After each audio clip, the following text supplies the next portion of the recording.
Welcome to the Cybersecurity TLDR show, where we save you time by providing you the too long didn't read summary of cybersecurity topics and news. You can find us on YouTube with video and all the popular podcasting platforms for audio on the go. Now let's get over to your host, John Good. Welcome. I'm your host, John Good, and this is going to be your threat intel briefing for January 8th, 2023 through January 14th, 2023. If you're watching on YouTube, make sure to like, comment, and subscribe. That way that I know you enjoy the content. YouTube knows you like the content, and it keeps pushing it your way as I put out new content. And then if you're listening on podcasting platforms, also make sure to subscribe and leave me a review. Let me know if you enjoy the show, if you want to hear about some different things, and anything like that. Also, check out the description because there will be a link to the show notes where you can see the articles that we're talking about. You can read a little bit more about them. Or if you want to read some of the other articles that we didn't have time to get to, then that's a great source as well, because there are some other great events that we can't just get to all the events, unfortunately, in one show. So without any further delay, we're going to go ahead and jump right into the articles. So first article, Amazon S3 will now encrypt all data with AES 256 by default. Amazon Simple Storage Service S3 will now automatically encrypt all objects added on buckets on the server side using AES 256 by default. While the server-side encryption system has been available on AWS for over a decade, the tech giant has enabled it by default to bolster security. Administrators will not have to take any action for the new encryption system to affect their buckets, and Amazon promises it won't have any negative performance impact. There's a quote, S3 buckets that do not use default encryption will now automatically apply SSE S3 as a default setting. Existing buckets currently using S3 default encryption will not change. So I'd love to hear your opinions on this. First of all, if you deal with AWS, S3, encryption on data, anything like that really. And I would say just really in general, what your thoughts are on this. But to me, this is a good idea, right? We've seen AWS do things like this before. For instance, with the blocking public access. If you've ever configured an S3 bucket, one of the settings that you can uncheck now is to block, to allow public access rather, right? So the check is to block public access. And we saw before that this was not enabled by default. And then they kind of shifted their way of thinking to enable this by default because people were leaving their buckets available to the public, right? You could just access it on the internet. And this is kind of along those same lines, right? They're trying to make it easier for administrators of AWS and S3 and developers because they want to, help you be secure, right? There's a lot of settings that you can configure in a lot of this technology, especially with cloud. And if you accidentally do something or you accidentally don't check a box, right, that could be really bad. This is one of those catastrophic kinds of settings where if you don't check it and all of your customer data is exposed to the internet, that's a really bad day, right? So I think it's personally a good thing, especially if performance isn't impacted, because that's always a concern with encryption is will the performance of that data or the ability to access that data, be impacted? Because if you're encrypting, obviously you have to decrypt data to actually access it. So that's clearly a potential issue. But if they're saying it's not going to affect performance, then that's a great thing, right? And it's AWS, so they're going to have a ton of performance power behind their systems and their infrastructure. So I got to believe they kind of know what they're talking about, and they've probably tested it quite a bit, put it through some stress tests and things like that. And they have other data, right, based on other customers using encryption as far as how that performance is impacted. So I think this is overall a good thing. Because, you got to encrypt your data. That's one of the things that is just, it's an ongoing issue as far as people not encrypting the right kinds of data, not encrypting data at all. And, they're just kind of taking the guesswork out of it. They're going to just encrypt it, right?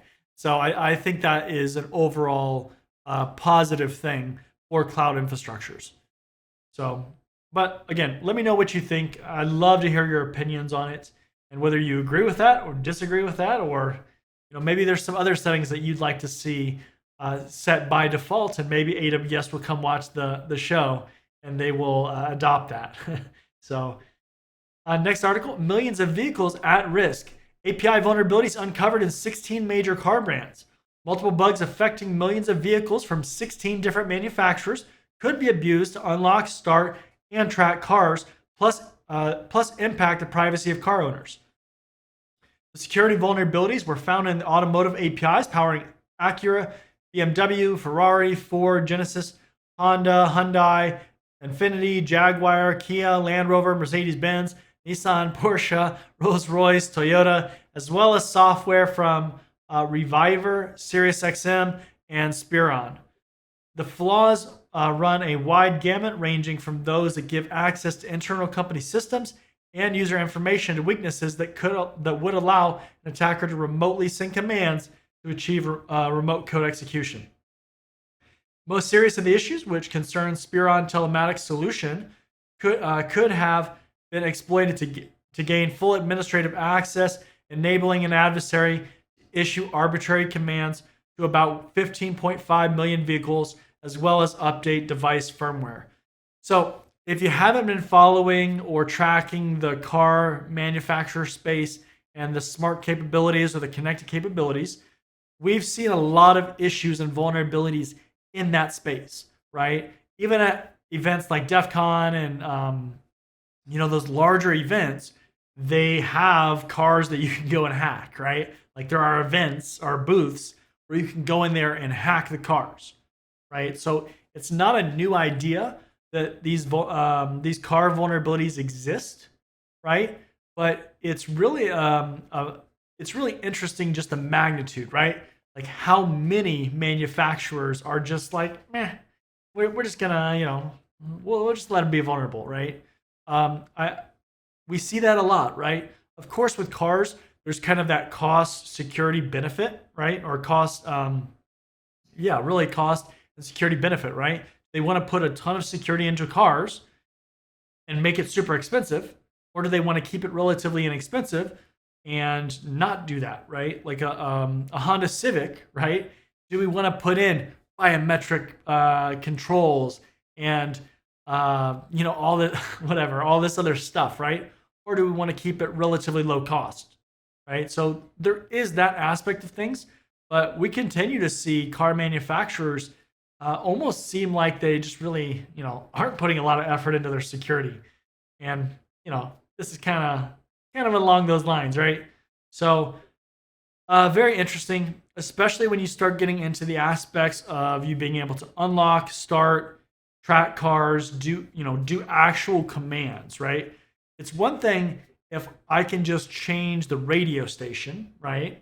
Another if I can increase the volume to a ear-piercing, deafening volume level. It's another thing if I can start the car. Another thing if I can unlock doors, if I can, cause the brakes to not work or something like that, right? Like all of these things potentially could be really bad. And there's definitely some safety concerns in cars themselves, right? So if you're able to affect certain things in that car, that becomes a safety issue. And that becomes a real concern for anybody, right? Not just the people that are in those cars, the people that are around those cars, right? So, okay, if I don't have a Honda Civic, am I concerned? Well, yes, because there's Honda Civics out on the road, right? So if, whoever, right, if they, their brakes stop working or something, or their car just shuts off on the freeway, that's going to affect a lot of other people, right? So it's a serious deal. And I would really like to see car manufacturers put a little bit more effort into their security, right? Some are doing better than others, for sure. But, some are just not, it doesn't seem like they're doing anything, right? So, this is something that is really interesting to continue to watch. If you want to be on the forefront of, emerging area, I've said this several times, but car hacking, car security, that's a really, emerging area, and one that I would say definitely get into if you're interested in that kind of thing, because these cars are just becoming more and more connected, and as that happens, more vulnerabilities are discovered. So, and they're uncovered, they're exploited, at shows and proof of concept videos. with the bit flippers, whatever, right? So really interesting and going to be interesting going into the future still. Next article, identity thieves bypass Experian security to view credit reports. Identity thieves have been exploiting a glaring security weakness in the website of Experian, one of the big three consumer credit reporting bureaus.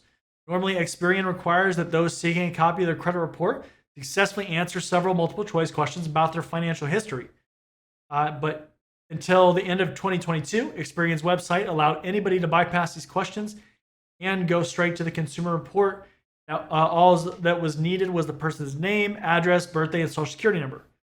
In December, Krebs on Security heard from Genya Kushner, a security researcher living in Ukraine, who said he discovered the method being used by identity thieves after spending time on Telegram chat channels dedicated to the cashing out of compromised identities. Normally, Experian's website would present 4 or 5 multiple choice questions, such as which of the following addresses have you lived at? Kushner told Krebs that that when the questions pages load, you simply change the last part of the URL from ACR/OOW to ACR/report, and the site would display the consumer's full credit report. So that's an issue, right? Like anytime that you're taking in customer data or any kind of data in general, if I can just go change a parameter, right, or a location in the URL, and then I can just get the results and bypass everything else, that's obviously an issue, right? That's kind of web application security 101. So it's pretty concerning that a basic thing like that was just overlooked. I mean, how did that not get picked up in like a penetration test, right? Like that seems like a pretty standard test, right? Like that's gonna be in the OWASP testing guide. It's gonna be directory traversal and a couple other things, right, are gonna apply to that situation. But if you've ever learned about application security and web application security, one of the things that you learn about is with a tool like Burp or Zap from OWASP is that try to change the parameters, right? Try to see how the application actually works when it's supposed to, like as it's supposed to do, and then try to change the parameters before that point and see if you can just get directly to that endpoint without submitting information, logging in, something like that, right? And if you can, well, that's a serious issue, right? Like, I don't know how else to say it, right? Especially with credit reporting, right? The credit bureaus in the United States, that's how you get a lot of like loans and things like that, right? So if you were to get a credit card, if you were to get a car loan, if you were to get a mortgage on a house, all of that stuff would require your social security number, right? But it's based on your credit report. How worthy are, I guess, is a good way to put it. How worthy does that report say that you are to borrow X amount of dollars, right? Like what risk do you pose to the lender? That's the whole idea with it. But that again, that just seems like such a simple thing that I wonder how long that was in there for, right? Like how long could you just bypass this for? That's a serious issue, right? If I can get access to your credit report, well, for one, I have your social security number, but I can also see a lot of other things, right? Like I can see your financial history. I can see if you have maybe defaulted payments or something like that. Maybe then somebody goes and blackmails that person, right? Like it makes that whole attack and exploitation phase a little bit easier. And then not to mention, you could just collect all this information and then sell it off on the black market if you're really malicious. So really, really bad. Shame on Experian. A company with that much financial responsibility or that much responsibility of people's information, I expect a little bit more out of you. I'm sorry, that's just really, really basic security. So, next article, if governments are banning TikTok, why is it still on your corporate devices? TikTok, the viral app resident on millions of devices, was recently banned from executive branch devices in the United States, as set out in the recent omnibus bill signed by President Joe Biden. State governments have also stepped up and acted or plan to take action to ban TikTok from official devices, including Tennessee, Texas, Indiana, and Utah. All banned TikTok in late 2022, so in December. In addition, a number of universities, hubs of research and development where the future is often seen up close, have banned TikTok from their devices and network access. So if you're not familiar with what TikTok is, I guess in general to start, right? I hope you are. But TikTok is a short form content platform, social media. Basically, it's all video format. So you film a little 60-second clip or something. Some people have longer videos, but and then you just put that up, right? Like it's all video based. And the problem with TikTok in general, if you're not familiar, is that its parent company is a Chinese company. And so there's all this concern that China, the Chinese government, can see and track people that are using it. And there's a ton of concern with it, right? A ton of privacy and security concern. And they can see what people are watching, and all kinds of stuff, right? And so there's been a lot of back and forth about TikTok trying to show their independence from the Chinese government, right? From that parent company and the requirements to like share data with the Chinese government. That's really the big deal, right? And so the US government, for example, is really against allowing TikTok on official devices. And there's been a lot of talk about banning TikTok from the United States. And so all kinds of different stuff, right? And so, government kind of started out, right? And so we saw that with like the federal government, and then we're starting to see it again with state governments, and then universities, right? Because all of those entities, those institutions, like the universities, for example, they have important data, right? Like there's a lot of research that goes on in universities, and some of that research turns into other projects or programs or competitive advantages or whatever, right? Like intellectual property of the United States, right? Like, so things that we want to keep inside the United States. And then other countries do the same kind of thing too, right? But so universities typically, are a institution of learning, right? So there's not a lot of barriers that they try to put in place. And so it's a real concern if another government can just start picking out that information with what they want. They don't have to spend money or time cultivating that information or doing that research, and they can just benefit from that, right? Imagine if that helps another country's economy, gives them this huge advantage that they wouldn't have had otherwise. Imagine if some cutting edge technology that could be used for military use, if they're able to pick that information out and go develop the weapons and things like that before the other government can, or do more research on it or protect that information or whatever it is, right? There's a lot of potentially bad things that can happen if that is exploited to the fullest, right? So I'm not surprised that we're seeing it start to get banned like this. And I think this is just going to be a continuing trend, especially on government devices, right? Government devices, university devices, things like that.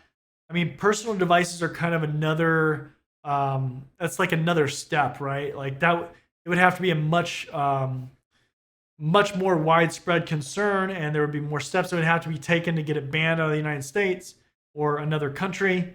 But, TikTok continues to be in the news. They just cannot escape being in the news. It's crazy, right? It seems like every week there's an article on TikTok about, they're potentially spying on some kind of data, right? So it's just a serious concern. So good stuff. Another article here about TikTok. Shocker, I know. TikTok CEO questioned by EU official over reports of aggressive data harvesting and surveillance. Here you go. TikTok's chief executive, Xiao Zichu, I'm not sure if I pronounced that right, was asked on Tuesday about recent press reporting on aggressive data harvesting and surveillance in the US. during a meeting with the European Union's top antitrust official. TikTok said the meetings were part of its regular engagement with commissioners to discuss tech regulation and display its engagement and cooperation with policymakers. Similar questions have been raised in the United States. Last November, the FBI Director Christopher Wray warned Congress about the ways the agency was concerned the Chinese government could weaponize the app, disclosing that the Bureau had several national concerted concerns about its popularity. The Chinese government could use it to control data collection on millions of users or control the recommendation algorithm, which could be used for influence operations if they so choose, or to control software on millions of devices, which gives the opportunity to potentially technically compromise personal devices. So a lot of good information in that article, right? Like we said before we even hit this article, there's all these concerns about surveillance and what the Chinese government could potentially do if they have influence, if they have control on TikTok, right? There's a lot of information that goes in there. The ability to conduct surveillance on users, on millions of people, probably isn't all that great for everybody. I don't. That's a pretty good way to put it. I think a pretty subtle way to put it, but it's just a huge concern. And the European Union, the EU, they're really concerned with privacy in general. I would say, in a lot of cases, more concerned with it than the United States, right? Like they are the front runners on privacy regulation for sure, right? You have like GDPR and some other stuff that they're just like, yes, we're gonna nationally roll this out, right? Where in the United States, we have some stuff, but we also have, we don't have enough, and we have states that are having to take it upon themselves to roll out their own regulation to further that the privacy regulations and control of your data, right? Of your data, my data, all the consumers' data, right? And so it's just, what can I say? TikTok's going to be in the news again next week, I'm sure, right? Every week there's a TikTok article, I feel like, because they have created such a bad picture, and they've done things that just further that idea that they are not a neutral party, right? And when you do that, it's very hard to come back from that reputational damage. It just is, right? Like they've dug themselves in such a hole that I don't see them getting out of it, right? Like I think TikTok will probably continue to be kind of a thing, but maybe it will be like a MySpace. If you don't know what MySpace is, I'm sorry. It was a social media platform back when Facebook was trying to become the thing. So we're talking, at this point, like 20 years ago, something like that. And it went away, right? TikTok's probably going to go away. Just too suspicious. So we'll see though, right? All right. Moving on, everybody loves an article about The Guardian. The Guardian confirms it was hit by a ransomware attack. The Guardian has confirmed it was hit by a ransomware attack in December, that the personal data of UK staff members has been accessed in the incident. The Guardian Media Group's chief executive, Anna Bateson, and the Guardian's editor-in-chief, Catherine Viner, confirmed in the news in an update emailed to staff on Wednesday afternoon. They described the incident as a highly sophisticated cyber attack involving unauthorized third-party access to parts of our network. That's a quote. Most likely triggered by a phishing attempt in which the victim is tricked, often via email, into downloading malware. Guardian said it had no reason to believe that the personal data of readers and subscribers had been accessed. It is not believed that the personal data of Guardian US and Guardian Australia staff has been accessed either. So if you haven't been following the show, if you haven't watched previous episodes, the last several episodes we've had articles on The Guardian, right? They started out by basically allowing staff to work from home, and then they kind of pushed out that deadline of people coming back and said, no, we're going to continue to work from home. I think it was like the end of January 23rd or something is what I think I said last week. But yeah, I mean, ransomware, right? Ransomware is everywhere, right? It seems to keep hitting companies left and right. But the Guardian, they have still said that it hasn't really impacted their operations, right? That's what the articles last week said. They were able to still continue with operations. They were just mainly having people work from home. And so, from a cybersecurity standpoint, kind of stepping back from the Guardian, what kind of contingency planning do you have in place, right? What kind of disaster recovery stuff do you have in place? What kind of business continuity stuff do you have in place? So when something happens, what do you do to make sure your business continues to run, right? Can you withstand a ransomware attack? Can you withstand servers going down, right? Um, that's all about business continuity, right? Keeping the business going. Disaster recovery, how do you get back to that normal state, right? So when you're doing anything like disaster recovery planning and you're creating a lot of this stuff, you basically look at all your processes and you prioritize them, right? This is most important. This is, second most important. This is third most important. And you list them out, okay? And you put them in order of priority. And then you really focus on the things that are critical, right? Because that stuff has to get back up first, right? And so you look at, the impact of all that stuff. If this server is down for, a day, would that impact us a week, whatever, right? Like you do this for everything. And that way you really know how to respond because you'll do tabletop exercises where you walk through this stuff. Maybe you actually do a full on exercise where you fail over to your alternate systems, your alternate servers, and you really test it out. You make sure everything works because the worst time to test out a business continuity plan or disaster recovery plan is when something happens, right? That's the worst time. You have to test this stuff before it actually happens or else it's worthless, right? It's a worthless plan because you have no idea if it's going to work. And a lot of that stuff, if something happens, your business could go like belly up, right? Like you could go out of business. And it's a serious, serious thing because those critical processes are super important to make sure they continue to run, right? You'll always have things that are less important and things that are extremely important, right? What causes the business to run? What can we wait a week, a month, 6 months to recover? And it's really important that you do that. And I can't stress that enough in any of these articles and any of the training that I do because it's really, really important, right? So keep that in mind. So here's a cyber careers article. Amazon to axe 18,000 jobs as it cuts costs. Amazon plans to cut more than 18,000 jobs, the largest number in the firm's history, as it battles to save costs.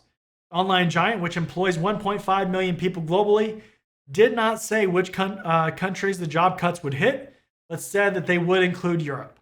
Most of the job losses will come from its consumer retail businesses and its human resources division. So I know, that those jobs that they kind of list, the areas, probably not necessarily IT, right? And that's, I get that. The main reason why I wanted to put this article in here is actually because, in your career, you've got to think of ways that you can make yourself withstand, cuts, right? Withstand recessions. How do you make yourself really, really valuable? So either that company can't afford to lose you, which keep in mind, basically everybody is replaceable, right? I'm not going to argue that because that's a fact, right? But your goal as an employee should be to make yourself really, really valuable, right? Like you bring a lot of skill set to the table. That doesn't mean don't document procedures and like keep all the information internally to yourself, right? Like that's not what I'm saying. But the more skill sets that you have, right? Like the broader your skill is, the more expertise you have, the more integral you are to the business, the more important you are, the less likely they are to cut you, right? On the flip side of that, right? If you have a bunch of skills, you're a really valuable employee, but they cut you, well, you can go to another employer relatively easily, right? Because you have all these skills, certifications, whatever, right? And experience and, all this stuff that somebody else that is able to keep you on staff or able to bring you on needs. And that's one thing that I can't stress enough, especially to newer people, that they kind of get really excited about their first job, right? They're like, okay, great. I'm super excited about this job, and that's kind of the end of the road. Like I get that sense, right? Like you're like, all right, I'm good. I'm in this company, I'm good, right? Like I got into Amazon. Well, companies make cuts, when things happen, right? You can never really predict when things are going to happen that are going to force the company to make some cuts, lay people off, let people go. Maybe your team gets downsized, company goes another direction, your team gets let go, whatever, right? And you have to always be building your skill sets and building things for your professional resume, your what you bring to the table, so that you're a valuable employee wherever you go, right? Or wherever you try to go. And you're a competitive employee so that people want to bring you on, right? Like let's say your whole team gets let go and then you all go to apply to another company. They're probably not going to bring all you on, right? If anybody from your team. But you could be competing against people that you were on the same team with. And you could lose to those people, right? Like you could not get hired and they could, because they were building their skills and they were just an overall more competitive employee. That is a crucial thing that you have to understand in your career. It doesn't matter what level you're at, right? Obviously, the higher that you get in an organization, the more experience you get, things like that, you build more and more skills, right? Like you've just been around the block a lot more, and you have more time in that kind of position. So you just naturally kind of become a more valuable employee, unless you're just not doing anything, right? Like, But that's just a really important thing, that you continue to build skills, right? You have a 30, 40-year career, maybe a 50-year career. I don't know, right? Like some people have really, really long careers, however long you want to work or you have to work. And that's how long you have to be building your skills, right? Maybe when you get to the last couple of years, you kind of just put it on cruise control because you're not as worried about it. But 10 years into your career, if you get let go and you don't have a lot of skills, that's going to not be that fun to find a new job. It's going to be pretty hard, right? Things are pretty competitive. And if you're one of the ones that aren't doing anything to learn things or improve your skill set, then you're going to have a really hard time finding a new job. And I bet it's probably going to be harder than if you were brand new and you didn't have as much to offer, because they're going to be like, well, why didn't you build any skills in that 10-year span, right? Like, why didn't you learn anything? Why didn't you get a certification? Why didn't you do any of this stuff? Like, what have you been doing in that time period? Like, it's going to look really weird at that point. So it's really, really important that you do that.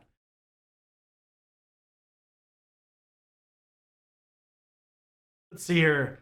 All right, a college student created an app that can tell whether AI wrote an essay. Teachers worried about students turning in essays written by a popular artificial intelligence chatbot now have a tool of their own. Edward Tien, a 22-year-old senior at Princeton University, has built an app to detect whether text is written by ChatGPT, the viral chatbot that sparked fears over its potential for unethical uses in academia. Tien, a computer science major who's minoring in journalism, spent part of his winter break creating GPTZero, which he said can quickly and efficiently decipher whether a human or ChatGPT authored an essay. His motivation to create the chatbot was to fight what he sees as an increase in AI plagiarism. Since the release of ChatGPT in late November, there have been lots of reports of students using the breakthrough language model to pass off AI written assignments as their own. I thought this was just a fun one to throw in here because ChatGPT is the latest craze, right? Everybody's talking about ChatGPT and how you can write malware and all kinds of stuff. So it's just a really interesting spin on AI and how things are kind of evolving, specifically within academia. It's been a while since I've been in academia, right? But I remember that with like essays and things like that, there was online websites, platforms that teachers would use where you could submit your papers and they would kind of go through and they would check for plagiarism, right? and then see if you've basically they would check and see if you've accurately cited the source, and it would give you like a percentage, right? So if your paper was massively plagiarized, maybe it would give you like 100% plagiarized or whatever, right? And so, really helpful tool, especially if professors and universities allow you to use it to make sure that you're not plagiarizing, right? Like it can be hard when you're reading things and you're trying to write things, come up with your own thoughts, and some of it gets jumbled, and then all of a sudden, you've overly used other material, right? And you haven't quoted it or cited it in the appropriate context. So those tools have existed for a while, right? 10, I don't even know how long, right? 10, 15 years probably. But this is kind of a nice step, right? This is definitely the next step as far as detecting plagiarism, right? Like this is trying to decipher if an automated tool actually wrote your paper. That's pretty impressive if it works, right? I mean, I'm guessing that it just looks for like glaring issues, right? Because we know that ChatGPT, although it can do a lot of cool stuff, and we've seen it do a lot of cool stuff so far, we've also seen it do things where it's been inaccurate, right? And that's a lot of the concern with AI in general is the accuracy. But yeah, I mean, really cool thing for this person to do. Even if this doesn't go like mainstream and you like sell it or something, which I would definitely look into if it is that good. But even if it doesn't, that's an amazing kind of project to put on your resume, right? If you're in computer science or something like that, that's a cool idea, right? Think outside the box with things that have happened, and how can you create projects or something that that are relevant for what's happened in recent events. Amazing, right? Very, very good idea. Very, very creative. Even if it kind of works, just still a really awesome idea, really awesome bullet point to have on your resume, and something that's going to make you stand out. Because that's the key, right? On resumes and things like that, you want to stand out. Do things that people aren't doing that are impressive, that are relevant, and that you can really talk about and have a good story about, right? So very, very cool. But with that, that's going to wrap up this week's episode. Again, this is your threat intel briefing for January 8th, 2023 through January 14th, 2023. I'm your host, John Good. If you're watching on YouTube, make sure to like, comment, and subscribe. If you're watching on or listening on a podcasting platform, make sure to subscribe, leave us a review as well. Also, check out the description because there will be a link to the show notes where you can check out the articles that we talked about, as well as some other articles that I've included that we didn't have time to cover from this week. And with that being said, I want to thank you for joining me, and I'll see you next time.